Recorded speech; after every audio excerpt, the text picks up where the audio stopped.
فاهجر الأوحال واصعد في السماء فاهجر الأوحال واصعد في السماء فارتقي في الخير وارقى أفقا إنها العلياء تبغي مسلما أنت عنوان لأمجاد الهدى فاهجر الأوحال واصعد في السماء فاهجر الأوحال واصعد في السماء لن ترى يوما ونجمك آفل فارفع الرايات وامضي. Sincerity. What about knowing about the ulama? Do your research. Have an eagerness to learn. Very good. The point is that most of people nowadays, they don't even know about the ulama. They don't know about the ulama. And then when an alim is coming, and you're mentioning the name of that alim, mashallah, Fulan ibn Fulan is coming from far away, giving a lesson here and there. Who is he? Who is he? There is no eagerness. There is no quest for talab al-ilm, aslan. So we need to know the ulama. We need to search for the ulama. We need to know their names. We need to know their schedule. We need to know where are they when. And how can I go there? Abu Yusuf rahimahullah ta'ala was the most famous student of Abu Hanifa rahimahullah ta'ala. And he was for a certain while in Baghdad. So Ahmed ibn Hanbal knew that. He went to him and he learned from him. For how long? For 4 years. 4 years he would sit there. 4 years just with Abu Yusuf. Just with him. Rahimahullah ta'ala. He didn't have any food anymore. So what did he do? By the way, he was already a very famous person at that time. Ahmed ibn Hanbal, the people recognized him already. He was a well-known person already at that time. So what did he do? He would go to some farmers and he said to them, I would like to work. I would like to work. I would like to earn some money. So he was working with them and for them for 3 days, getting some darahim, which eventually helped him to reach Sana'a. When he came there, the Sultan recognized him. The Emir of the place recognized him, or this Ahmed ibn Hanbal. Although he actually came to learn. And he said, I want to give you gifts. I want to give you this. I want to give you that. He refused everything. He said, I don't want anything. He said, I don't want anything. And he was working again. Where? In Sana'a. He was working in different places to earn some money. At the same time, he was actually listening to ahadith, memorizing ahadith. From who? From Abdul Razzaq ibn Hammam al-Sana'ani, one of his mashayikh.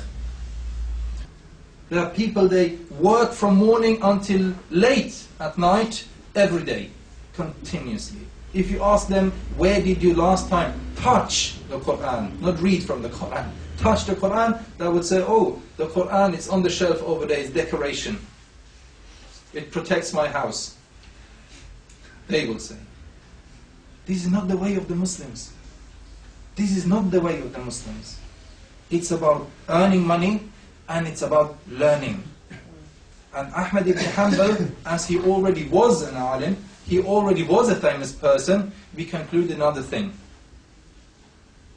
One word which I would say here is humbleness. And he was very famous for that. He would refuse any gifts from whoever, especially if the gift was from a sultan, from an emir. He, by his nature, would actually not like to be close to the emir.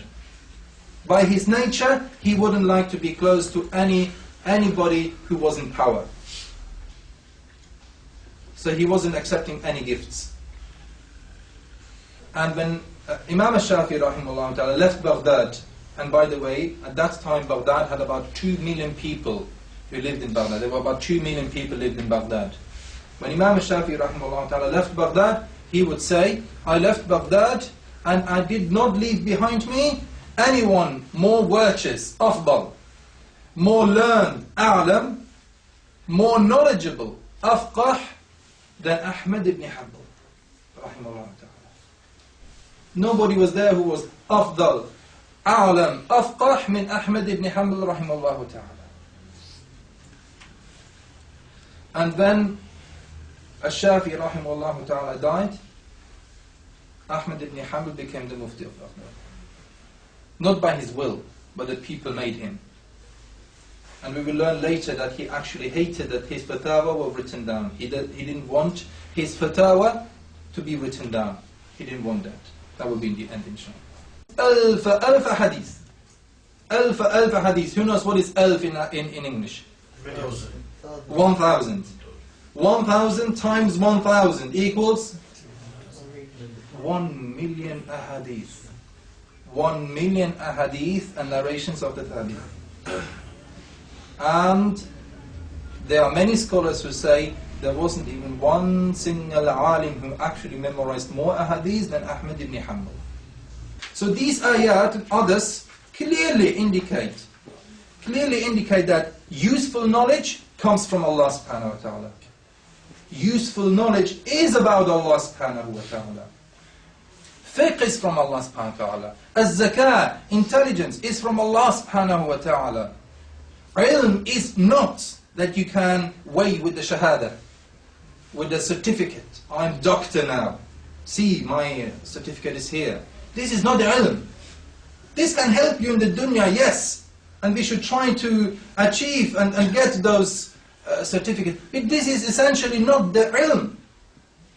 This is not the true ilm. The ilm is about Allah subhanahu wa ta'ala and is from Allah subhanahu wa ta'ala.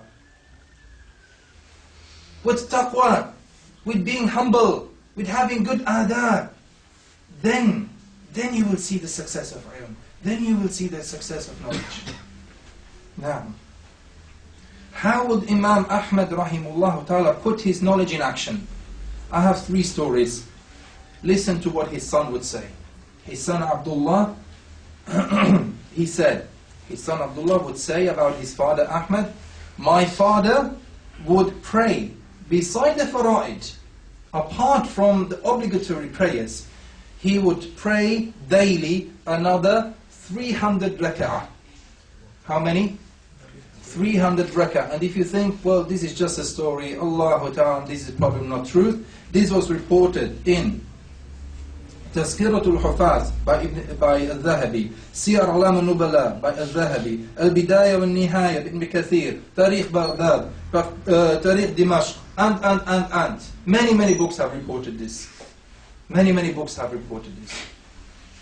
So apart from the obligatory prayers, Ahmed ibn Hanbal would pray another 300 rak'ah during day and night. This is putting knowledge in action. This is showing that you are actually depending on Allah subhanahu wa ta'ala. You're asking Allah subhanahu wa ta'ala.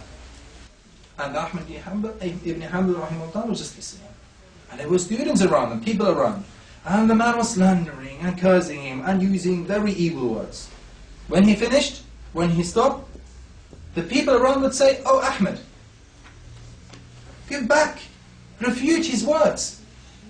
What he's saying is not the truth. Give back, refute. Ahmed ibn Hanbal said, no by Allah, no Allah. Where would the Quran be if I would do so? Where would the Quran be if I would do so? Why did he say that? He recited, وَإِذَا خَاطَبَهُمُ الْجَاهِلُونَ قَالُوا سَلَامًا.